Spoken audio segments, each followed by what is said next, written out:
Alright everybody, welcome to another video here on Khaldor TV. More Heroes of the Storm action, and today we're going to show again a few games of the EPL. We talked already about it yesterday in case that you didn't see the video. Just once again, the highlights about the league is basically just like an individual player league on the pro level. So all of the pro players that are on the top teams of course want to practice as well, and sometimes you just don't have your entire team around so that you can go into team league or go for scrims, and therefore Hero League is the only option right now, but especially for the pro players, it's pretty hard to find games where they are playing on exactly their level where they can practice, and therefore they organized an in-house league, basically just a pickup league where they can play against players of other teams. So we have like mixed teams going up against each other, and it's actually pretty cool. So we see games on very high level, especially of course on the individual point, and in this case right now we have another set of games for you today. And today is going to be quite a bit of fun. We have cool games here, we have the Medic in action, we have also other heroes that are being played over the next few days, like Stitches for example, making a bit of a comeback, and the teams are really willing to just like experiment with a new patch here. Not only with a new hero, Lieutenant Morales, but also of course when you're looking at the heroes that were changed, especially the tank line has seen quite a few changes. Again today, 2 to 3 games, and of course we're going to start with that right away. So guys, I hope that you enjoyed today's video, and yeah, without further ado, let's jump right into the first game.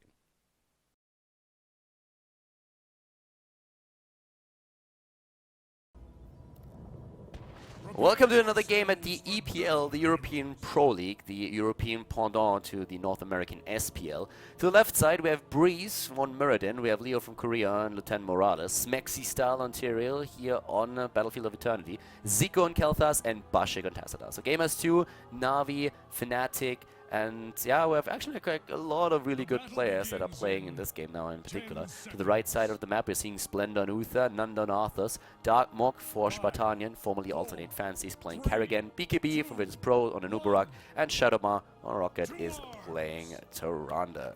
So this is going to be a pretty fun game, guys, and once again the EPL is more of like an in-house league that we have for the pros. It's one of those pickup game leagues, and they are all running into the middle to immediately show that they have their stuns and their power to win that early game fight. Lieutenant Morales is extremely low. Leo is in a bit of trouble but gets away in the end. And all that lockdown that we are seeing on the side of the red team did not really end up with a kill. Or maybe it could now. Zico is low, but good damage against Dartmoor and Kerrigan. And for now, they're at least pushing them away. This is going to be an extreme fun game, and we're going to talk about this quite a bit. The first thing I want to really mention is that when we're looking at the team compositions, we had bans in this game as well. We saw a ban on Illidan and also another ban then on Abathur. So that was something that dominated the last few games that we had here today between these guys, and therefore they started to change it up a bit. That's also one of the reasons why we're now seeing Uther coming through the draft. But when we're looking at the setup for the red team, you can really tell that they are heavily focusing on stun. So we have now in this case not only Uther and Arthur to lock targets down, but also the follow-up stun from Tyrande. There it is against Tyrael, no, against the Medic, and down goes Morales. Morales eliminated, and that was exactly what the red team is going to aim for. Stun after stun after stun. Howling Blast into Impales, into stuns from Uther and Tyrande, and also later on Nubarak can of course help out too.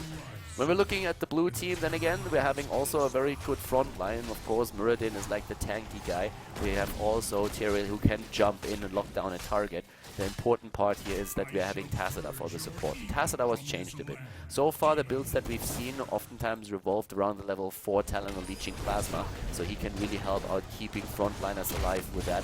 And in general, it's just like really interesting to see how Blizzard changed the hero to make sure that he has a few more support capabilities, and doesn't really have the damage anymore, but a lot of support stuff that he can throw in, especially the cooler reduction on the shield helps.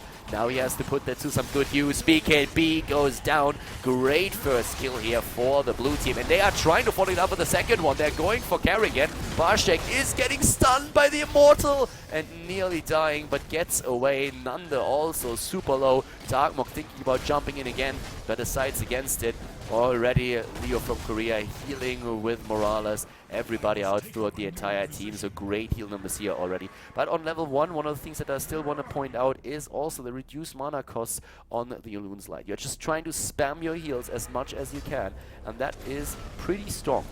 You have a couple of options on the hero, of course, but this is something that we've already seen a few times at least. Smexy style is just navigating through the stuns everywhere. Again, Kerrigan jumping in, Morales in trouble. Ziku is just barely surviving, but Tyrael gets eliminated. The problem is that Darkmok is very far out. Good stun from Tyrande again. The medic and the heals keeping Darkmok alive. Body block attempts against Bashek, and with a nice Bramble Grasp from Darkmok, we are seeing the kill against also Tassadar. Great play here from the red team. They're using that control in the fight that they have, and it's one of the things that they have to utilize if they want to win it here. We're seeing them with a level 4 talent as well as the blue team now, of course, too. And in this case, it is a healing ward on Tyrande, so trying to make that work. Alex the Pro G trying to, of course, observe a couple of the games here. Probably found one himself and is now jumping into that. Not really part of the game, so don't get worried. He's not actually one of the players that drops out here. Level 1 talent, Trauma Trigger for Morales, and a level 4 the Bio Shield. So far, it's really the common build for the hero. I haven't really seen too many deviations from that. We have Anubarak with a bit of an adjustment on level 4, by the way. Going into a push build, more or less. On level 1 already deciding to go into the Assault Scarabs, which oftentimes brings us into the Legion Scarabs on level 7. But in this case, I could really see BKB changing it up a bit and going for even more pushing power on this hero. They are pressured heavily.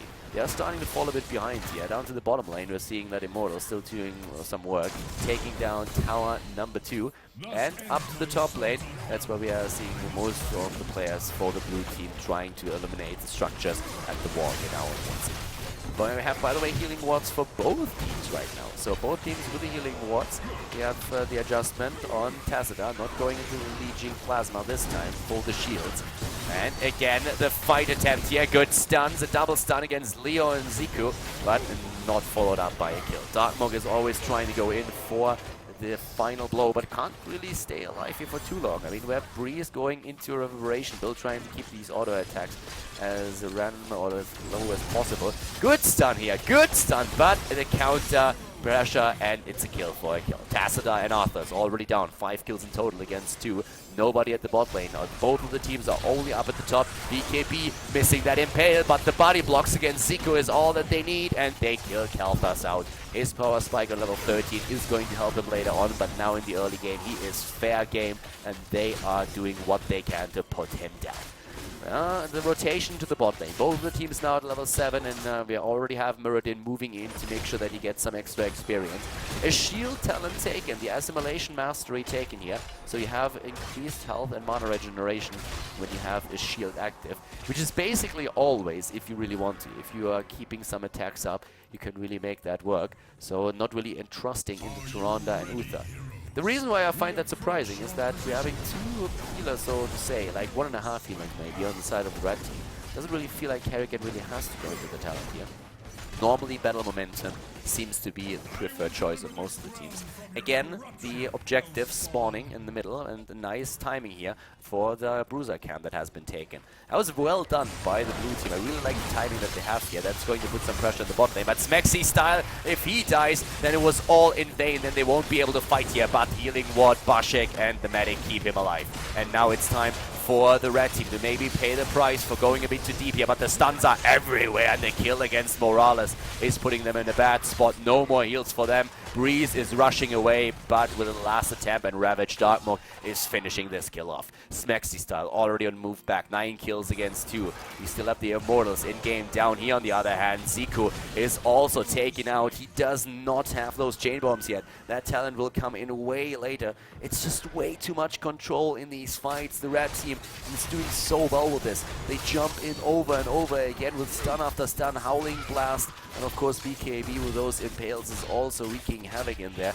Of course they picked up on level 7 cleanse. I mean, the problem is that you can only cleanse one. What they would need is an AoE cleanse, let's be honest. They could actually really utilize Sanctification on Tyrael. I would be shocked to see Judgment here. If they don't go for Sanctification, then I don't know what's going to happen there, because they desperately need it. They really need that in these fights. Smexy style is getting sucked in again, tries to move away, is kept alive just barely. Morales and the healing wall are making it happen. This could actually be way worse right now. The problem for them is really that they're already so low when it comes to experience. They're nearly 2 levels behind, and we're talking level 10 here. This is going to be an heroic ability for the red team that is going to hit so much faster. And the issue for the blue team is that once level 10 hits, they can't contest the objective in the middle anymore. They won't be able to take that fight. So they have to do something else on the map. And what can they do? They're trying to push the lane in up at the bot lane. At the top, we're seeing the level 10s now with Syndragosa. There's also Divine Shield and Maelstrom. We're seeing, again, Cocoon and Shadowstalk taken. Bashek, he has the Cocoon already. The stun against Bashek, and Syndragosa goes in. Tacita is taken down. And Leo moving away in the last second, or at least attempting to. But Morales is getting a lot of hate. One of the problems that Morales really has is that she doesn't really have a lot of opportunities to heal herself. So it's very tricky oftentimes for her to keep herself alive. There's of course a few tools that she has in her kit that you can use for that, but still, it's really tricky. Without a good burst heal, staying alive in these situations when you get jumped this hard is not an easy feat. So the Immortal is going to end up with nearly full shields for the red team. And that is definitely going to be a tricky spot for the blue team. As long as they get the level 10 talent before that happens, it's probably going to be alright, but still, they need to get that extra talent. And yeah, Leo putting it to the point here why you hate Morales this much. In this case, well, they have to go all up to the top and defend against the Immortal. Level 10 is going to help, and please give me the Sanctification on Tyrael.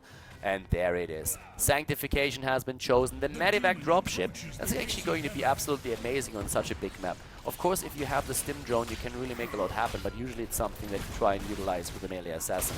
In this case right now, having that dropship gives them an opportunity to just move in cross-map and maybe take a few structures down. Could try and go for the backdoor on the keeps. You're also seeing the Archon, which has not been used just yet. Phoenix is in play. Cocoon has been used here. Tyrael is starting to move in, and the red team is all of a sudden losing a lot of hit points here. Tyrael is all the way up at the front. Shadowstalk already used, and we have a healing ward in play that has been eliminated immediately. Bashek already with the Archon, and they're trying to dive right now. They're trying to go deep. They are still 2 levels behind, but this is the opportunity for them to make something happen here. Ziku already moving in with another bomb, trying to use that, but the kill against Tacita, and Breeze also dies. The turnaround from the red team. Here comes the Medivac, but they focus it down, and now Morales is another victim in that. 16 kills against 2. We have level 13 talents in just a few seconds on the board. This control build that we are seeing on the side of the red team is just like way too strong. Too many stuns, too much lockdown. Darkmork is being kept alive. I have no idea how he survived that. It looks like Smexy Style wants to get that kill. At least they take down Uther. It looks like they get more than that. Wow, they blow up too. That was a great Tyrael explosion right there. They got 2 kills out of that. Well done. And well, for now we are actually seeing the move up to the top lane, where we have Shadowman Nanda just rushing away. A bit of map control for a few more seconds for the blue team that they are trying to use to get, well, maybe a couple of camps. They are currently taking the one to the left side, the Bruiser camp. Might have a shot at the Khaldor camp down to the bottom of the map. The level 13 talents that we are seeing for the red team, on the other hand, I'm not going to make it easier for them. It's even more control thanks to the Shrink Ray on Uther. We're seeing also now Relentless taken for Arthas, and talents on Kerrigan to keep her alive. But it's some Medivac attempt, and where are they going to fly? They are going right into that bush. Not quite sure if they were scouted. Yes, they were, and they're trying to take the camp away. Vision has been granted already, and they're starting to move in with this. Go for Kerrigan! Oh, she's really far out, but the Divine Shield is just too strong. No level 13 talents. That was a bit of a YOLO move that we saw there by them. Sanctification has been used here. But that helped, or at least helps a little bit to mitigate some of the stuns. The cooldowns already. Ziku is still locked down. There is too much, and he can't rush away. Nanda in pursuit, wants to go, of course, for another Howling Blast. Kerrigan already on her magic carpet, but thanks to Leo and Breeze with the stun and the displacement, she is getting pushed back. Tacita surviving for now, teleporting back to base and leaving the top lane. We have the rest of the red team now starting to get into position for the Immortal. Level 13 talent now for both teams. And finally the Chain Bomb in action. Level 16 is actually what Khaldor wants to reach here, since he wants to get that final Arcane Barrier. But having Chain Bomb is at least going to give him the damage to become very dangerous. for the opponent's team. We have overflowing light for Toronto. She's going to use that as much as she can. Again, Morales being attacked. The chain bombs, this could be good. This could be really good. It's a lot of damage. They're trying to keep Zico alive. Morales is down, unfortunately, for them. Divine Shield again on Kerrigan. She's alive, and Snaxy style moves away, uses Sanctification, and bombs everywhere. Oh my god. Bomberino, double kill. Arthurs and Anubarak are down, and now the blue team moves in again. This is exactly what the red team was trying to avoid. They have a very melee-heavy setup, and they are starting to pay the price now. Kerrigan is dead, and they are moving in against Uther. Uther, low, very low. Oh, and he might get away. Breeze jumps! Breeze! Oh, he gets the kill, and that is now 19 kills against 9. The comeback is happening, or is it? Down here, Shadowmar is also getting eliminated. It's a complete team wipe, and if you are behind this much and suddenly you get 5 kills, that is bringing you so much closer in experience. Just look at that XP. Both of them nearly on eye level right now, thanks to that underdog bonus, and that was great play from the blue team. That was chain bombs coming into play, and of course if you cluster up like that, then you are in trouble. Also, I want to mention again that Tyrael's Sanctification here did wonders. It was amazing how much stuns, how many stuns and how much damage it actually negated, and that's exactly what they needed here. That early game domination is over. The red team, they have to be careful right now. They can't get cocky here. They're starting to move in, but they are losing Anubarak, and the kill against Morales again. Morales is getting jumped over and over again. Syndragosa helping out with this one now too. The blue team has the Immortal, but we have the red team in hot pursuit. They're trying to lock somebody down here. Again, the bombs everywhere. Darkmok maybe a bit too far in. There's the stuns. Where's the Howling Blast? Could use that. Darkmok jumped in again with another Ravage, but now he is dropped. Well done. They take him down, and at the same time now Bashek is trying to pursue Shadowmar. There comes the Shadow Stalk, healing everybody up again, but it's too late for Splendor. Splendor also taken out, and the blue team takes the lead in experience. They all of a sudden are closer to level 16, and this is of course what the red team was trying to avoid here. The talents are here, and we are seeing the Holy Ground. We have also Arcane Barrier, Prescience, and Dimensional Warp, the talents for Tacita. And that is really not what the blue team, what the red team expected here at all.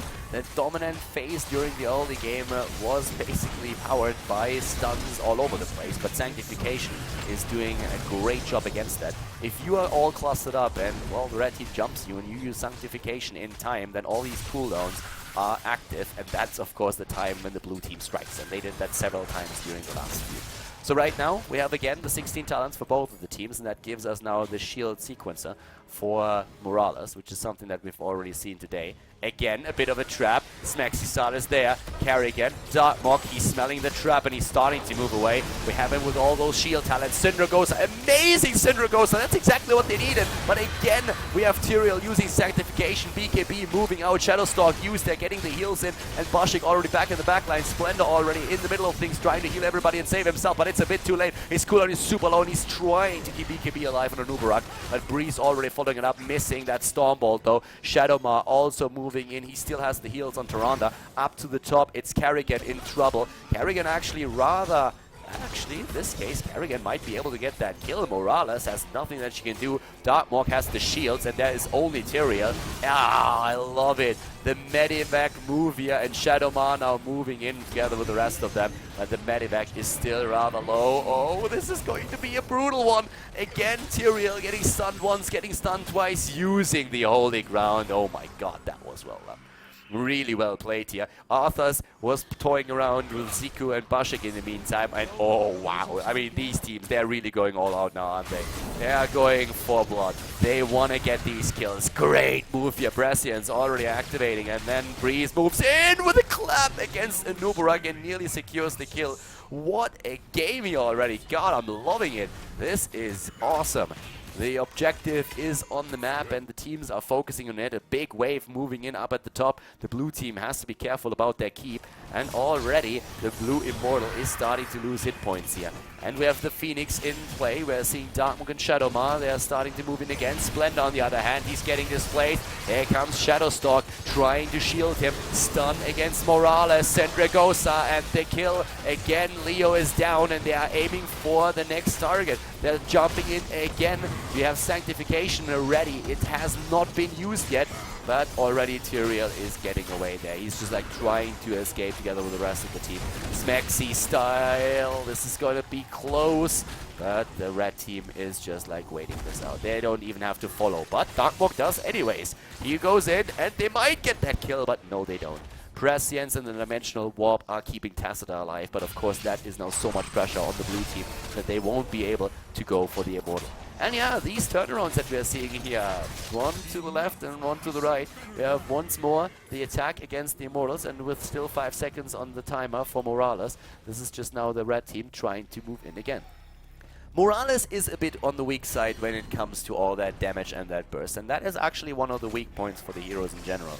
If you can't keep her alive, then all those heals that you have don't do you any good, and that is why positioning with the hero is going to be so absolutely crucial, and it's one of the most difficult things right now for Leo in this game.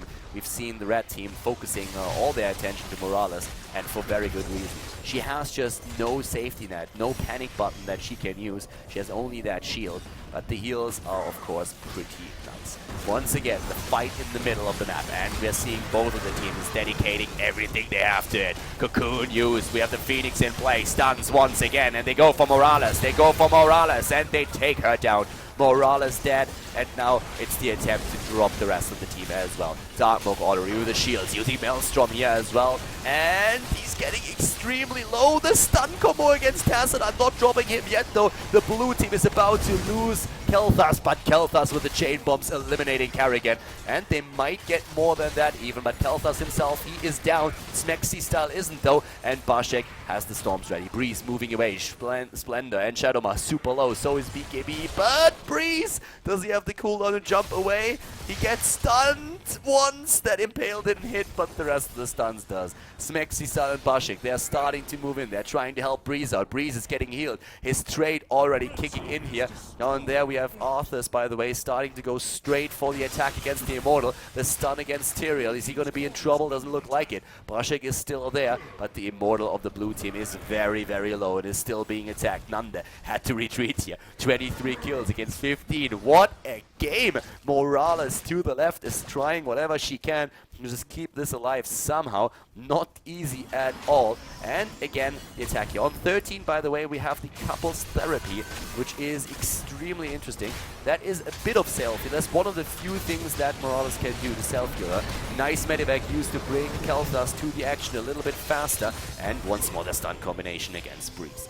So yeah, that's one of the few things that Morales can do to heal herself, and well, we've seen different talents taken here on level 13 as well. The increased heal has been extremely popular when you're playing with a melee assassin, which in this case is not happening. I want to hint again, or I want to say that once more, that we have with all those attempts to take Morales down early on in the game, we haven't really seen Medivac played a lot. Like, there was no attempt to really achieve something with that and just like move from one side of the map to the other side, for example.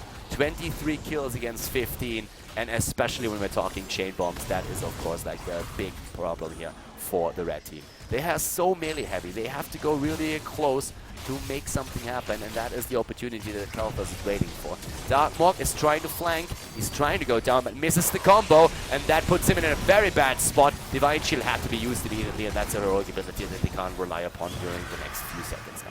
We have still Sanctification ready, so Tyrael is waiting for one of those big bursts when all those stuns are going down on the blue team. He's waiting for that. They're trying to save their own Immortal. The problem is really that their Immortal is so low already that the only thing that would help them are a couple of kills, and they need to get that fast.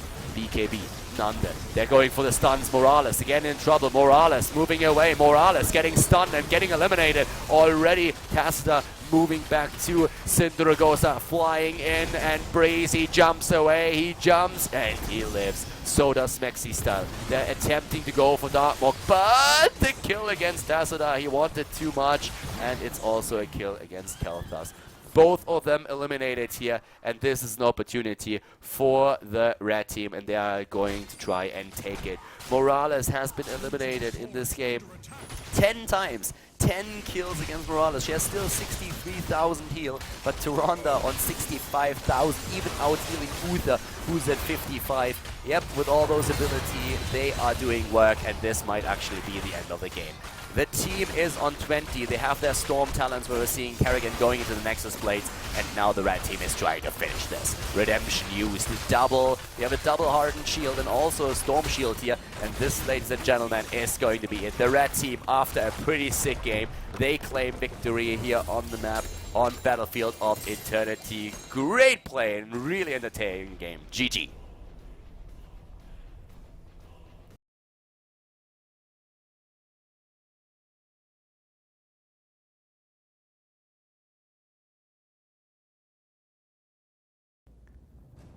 And another European Pro League game, this time on Infernal Shrines. In case that you're not familiar with this concept just yet, this is basically the European pendant to the SPL on the North American server. Like an in-house pick-up league for the players that can therefore play with like random teammates. Not really random teammates, but like on a pro level, they can get the teams together, which is just much better practice than playing random Hero League matches. So we are on a game now where we have to the left side Nika for Gamers 2 playing Johanna. We have Mena on Sylvanas, FECC on Uther, Wolf Joe on Muradin, and Infernal and NaVi player on Kerrigan. To the right side of the map, Gela on Tassadar, we have Lowell on Karazim, Super KG for the Pirates on Leoric, Sypho on Jaina, and R on Reina. And the game is on with a big battle in the mid game. We're in the middle of the map already. So right now we are on Infernal Shrines, and of course on the new patch there have been a few changes not only to the heroes but also to the maps. So for example, one of the things that we have here now is that the Punisher is jumping at the closest hero and is not randomly choosing one that he's starting to attack. We also had a few changes when it comes to the minions on the objectives themselves. Now for example, if you have these AoE spells, we have the Johanna who can go on level 1 into Night Takes Pawn, that doesn't really do extra damage against the minions any longer. And there have been just a few changes overall when it comes to the scaling process, and also bugs have been completely shut down by the Punisher did too much damage to structures, for example. So overall, the map is supposed to be a bit more balanced right now, and this is one of the games where we can actually see if that's the case. When we look at the lineups, the one thing that I want to point out again is that we're having Tassadar in the game here. Tassadar is a hero that has been played several times right now already today, since he's of course going through changes, since one of the changes also includes his cooldown on the shield being reduced by 3 seconds. He's now one of those heroes that is supposed to do more for his team in terms of support, but he also lost a bit of the damage on Archon, so now that Archon does like roughly 80% damage from the old one, so roughly a 20% damage loss, but he's supposed to just be much stronger when it comes to his healing capabilities. When we're looking at the builds here for the teams, we are seeing Seasoned Marksman for Reina. He's of course going to be the range damage character for his team that's going to try and carry them into the late game. We have Karazim with Transcendence on level 1. And once again, we're jumping straight into the fight for the first Punisher. And in this case right now, it's a very melee-heavy setup that we're seeing for the blue team, and they are trying to push them back already. Wolf Joe is playing his Muradin here, and is starting to push them in quite heavily. Up at the front line, there's also now Nika. And the attack, nice condemn, kill against Karazim. That is one healer down already.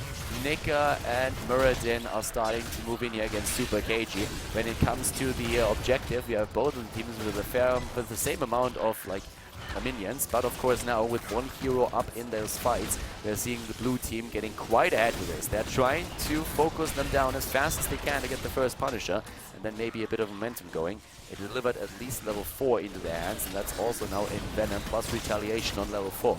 We should see battle momentum for Johanna, and Gela has to be careful here, already moving away. Oh, nice combo attempt, but Sypho was dodging that, and the Punisher is moving through the map now at the bot lane. R on Reina, and the rest of the team was able to just get away for now. Level 4 versus level 4, with Kerrigan following the standard build, Siphoning Impact and Clean Kill taken as the level 1 and level 4 talents.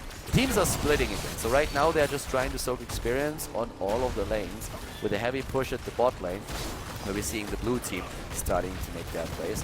Also, Boundless Conviction has been taken on Uther, and Uther in this case is going to try... Oh, again, Gala in a bit of trouble. Punisher going deep for this one. Mena, the only range character for the team here on the side of the blue team, but of course the big asset that, or the big plus that someone like Sylvanas can bring to the table here is that once that you have the Punishers, once that you have control, that you can move in and can push, Sylvanas is going to use her trait to make sure that you get a maximum amount of damage done, and that is exactly what happened at the bot lane, where Sylvanas was disabling the fort while the Punisher was pushing the heroes back, zoning them out, and the rest of the team projecting her. She went in and was able to take down that structure, and now they are a level ahead. So very nice play here on the side of the blue team, the combination of heroes working out for them. And we're seeing currently up to the top the red team with an attempt to put some pressure on the blue team by using the mercenaries on the map. So it is mental acuity, no adjustments on the side. Silent Fusion here on level 1. We've seen already Tacitus playing with the Legion Plasma, especially when they were trying to use a melee assassin in the game, which is not the case for the red team here. And also we've seen the healing ward, which came into play a couple of times. Interestingly enough, we do have Conviction taken over Battle Momentum.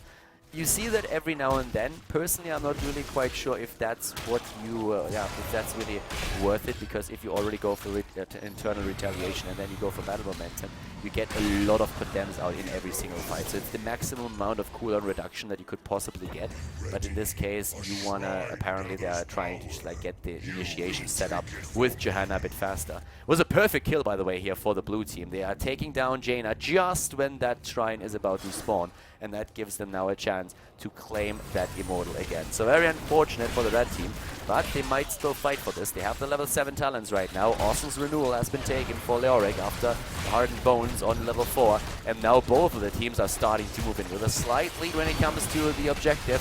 For the blue team, the red team is extremely pressured here. Lowell playing the support role here today, not one of those assassins, but the kill against Johanna is putting them to a great spot. Damage is lacking a bit on the side of the blue team. They only have Sylvanas. Mena jumps away with the Haunting Wave, and Muradin escaping as we see Kerrigan die.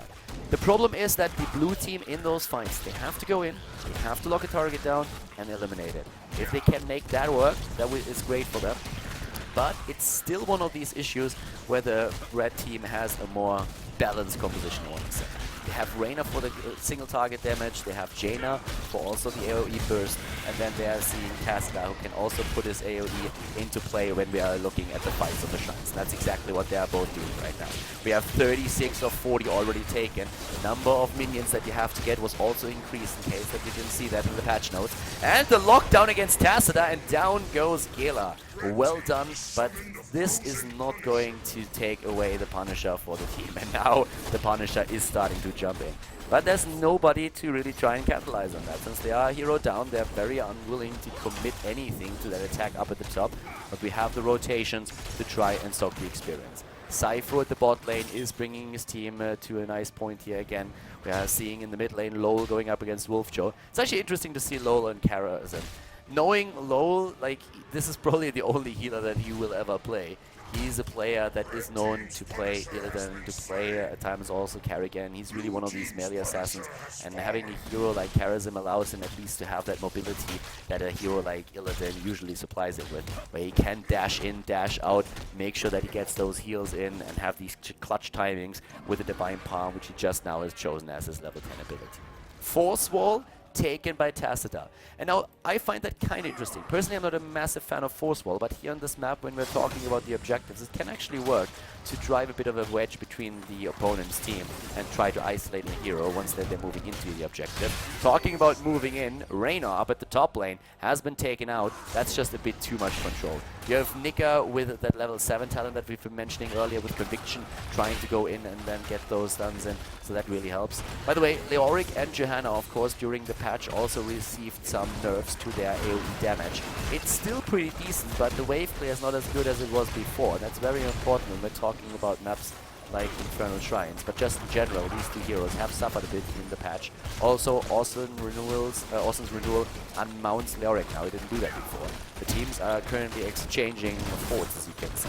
Another point that I want to really point out, though, is that Blessed Shield has a reduction on the stun. So it does now a little bit less stun on the original form than it did before. If you really want to focus on the stun length for your ability, for your heroic, then you have to follow through with the Storm talent on level 20 and make that happen. But still, it's pretty nice. Blizzard said that they wanted to take away a bit from that huge control that Johanna had in the mid game when that stun was just perceived as being too long. Other heroic abilities that we have, pretty much the same, the standard. Deafening Blast here taken, or definitely like Wailing Arrow. Once again, they're starting to move in. Here's that wall. That's exactly what I said earlier. Trying to zone a bit, but Nika already moving in with the retaliation. And here comes that stun. We have him already committing his Blessed Shield to the fight. And we see Force Wall active again, can be used once more. The blue team is still ahead when it comes to experience, but the red team is currently doing a pretty nice job. Great synergy here, using the Hyperion and the Force Wall, but the kill against Karazim is now bringing the red team into a pickle. They have Cypher with the attempted damage there. Nice march of the Black King by Super KG. He's Wraith walking it away already. They still need 13 of those minions if they want to get the Immortal, and Raynor is dead, and that's a problem. But Infernal might die. He jumps in for the heals, but he gets taken apart by the Skeleton Swing. Good job by Super KG. It looks like they might just be able to claim that Immortal, or well, the Punisher, and yes, they get them. It's a 4 versus 4, and the Punisher has been claimed by the red team. The blue team has level 13, though. They have now their own Burning Rage. They are using Shrink Ray. They have the Spell Shield. They have also the Shield talents here with the Lingering Essence and the second Spell Shield in this case here. Bans on this game, I actually don't even know if I mentioned that before. KT was banned out before, so that was a pretty important one. Khaldor has been hated on quite a bit. In case that you guys were wondering about like the ban process during these pick-up in-house games, as we are using the in-game draft, usually the teams just ban out one hero at the beginning of the match. At least so far that's the rule. So it's not really the same as in a tournament, but the ban process and the whole strategy between picking the teams is not as important for these leagues or for these games in the EPL as it currently is when you're talking about a tournament, and it would make things a bit more complicated. This is just like a great tool to allow players to practice, to train on a higher level, make sure that they are not so dependent on the matchmaking in Hero League, and this is working out pretty well for them thus far.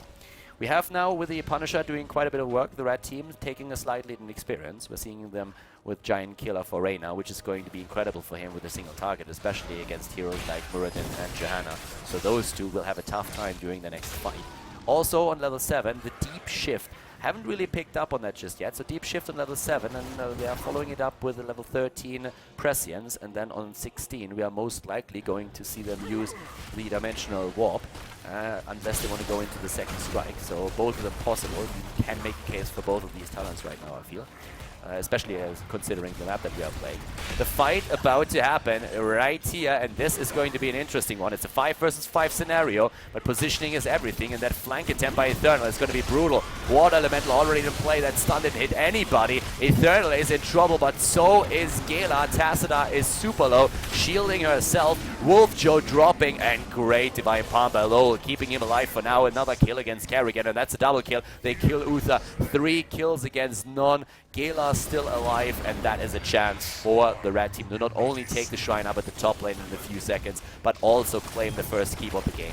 After they suffered early on, they now start to come back with a vengeance, using those AoE skills that they have, and that lack of range damage that we are perceiving for the blue team is becoming an issue. They have a lot of lockdown that they can use, and if they get the perfect setup, they can flank, get the kill, and turn it into an earlier 4 versus 5. But during these prolonged fights, they are really struggling because they have to go deep and commit to these battles early on, and prolonged battles is not what the blue team is currently looking for.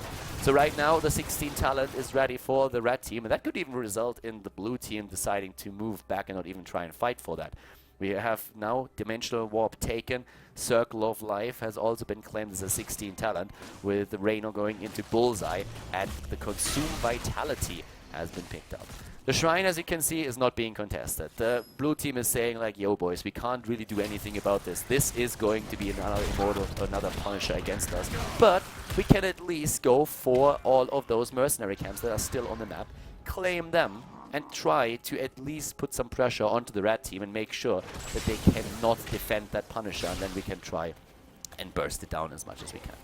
So up to the top game, we are currently seeing, yeah, this one taken out. And it's actually nice how they time it right now. Look at Leoric. Leoric is still there doing his thing, very much alone. It's now 16 versus 16, and they have to make sure that they are taking those as fast as they can, because the blue team is suddenly saying like, well, you're not taking the Punisher. All right, we're gonna take that battle. Benediction is in. We're seeing even the Blessed Hammer now coming into play for a bit more AoE damage. And there's the fight that we've been waiting for. 33 of 40 have already been claimed. Here come the stuns. Hyperion committed, and they are jumping in and going deep. Divine Palm saving Reyna, but Reyna gets focused down. He is extremely low, and he dies. LOL also just barely getting away. The Punisher is still claimed by the red team, but they lost one of their heroes. And now, of course, this is a chance that the blue team has. But they lose Johanna a bit too far out, very much alone here. And Muradin, he might now drop 2. LOL is chasing him away, and Super KG is just waiting. Yeah, this is not going to work out at all for him. Muradin is going to fall here eventually, and that Punisher is barreling down the top lane and trying to do the work. In the mid lane, though, we saw that Khaldor camp at least go through the towers. 10 kills against 7. Pretty fast-paced games that we see by the two of them. The keep that has been eliminated at the bot lane is, of course, the biggest problem for the blue team right now. But with all that pressure play that we're seeing at the top lane, they could potentially even lose a second one, especially since Muradin is down for another 20 seconds. But Reyna is not with the team. He just revived, and Death Fibers is all that matters at this point. So what they need to do, they could lock a target down, and they're trying to go for Johanna. Nice Icebox saving Sypho, but Blessed Shield is getting him low, and he is not going to make it, is he now? I would be very surprised. Condemn should be ready any second, and there is. But the shield is there! Gela with a shield, Divine Palm keeping LOL alive, unbelievable escape, and now the turnaround opportunity. The blue team is losing Johanna. Unbelievable. Mena is getting dropped by Super KG, and the Divine Shield could also only prolong the inevitable. Yes, there it is. The kill with a quick snipe, thanks to Reyna against Carrigan. It looked like they might be able to take down Jaina. It looked for a second like, yeah, Karazim would die. Both of them survived. Great play here, great individual play in particular by the red team in these situations. And without those kills, the blue team just going a bit too deep. The turnaround opportunity presented itself, and then the red team just took it. They take the kills, they take the kill against the keep now too. Super KG is moving away here once again. And we have to the right side already Muradin. Well, in this case, of course, not Muradin, but the other guy with the beard. It's actually Karazim, and he is trying to take the Khaldor camp. The middle is also being pressured now, and we have the Storm Talons. A double blink already committed. We have, in this case, now Jaina and also Reyna with one escape mechanism, and that's especially important for Reyna. He could have gone for Nexus Frenzy. Most Reyna players will do that. Nice stun, good stun against Jaina, and the Blessed Shield. Great Blessed Shield here, but again Cypher survives. I cannot believe that he survives. A double Spell Shield now as well, or Storm Shield, and that is just absolutely brutal. Sustain that we have here. Tassadar with the shields over and over again, and it's just all that they need. If we're looking at the heal numbers here, I mean, Tassadar can't really contribute too much in terms of healing. He doesn't really have a dedicated heal like Tyrande, but he is still in a position where he is able to get a bit of damage out. 18,000, siege damage is 63, and it's of course more about the shields than anything else. But when it comes to the rest of the numbers we are seeing, especially on the side of Johanna and Mena Sylvanas, a lot of pushing power. But so do we on Leoric and Jaina. And it's again the fight over the Immortal with level 20 talents versus level 16 talents. A problem for the blue team, but they are in a loss-loss situation. They don't want to lose another keep. That would be the last one. And by the way, talking keep, we have a double Khaldor camp taking down the keep while we're seeing that big fight in the middle over another Punisher.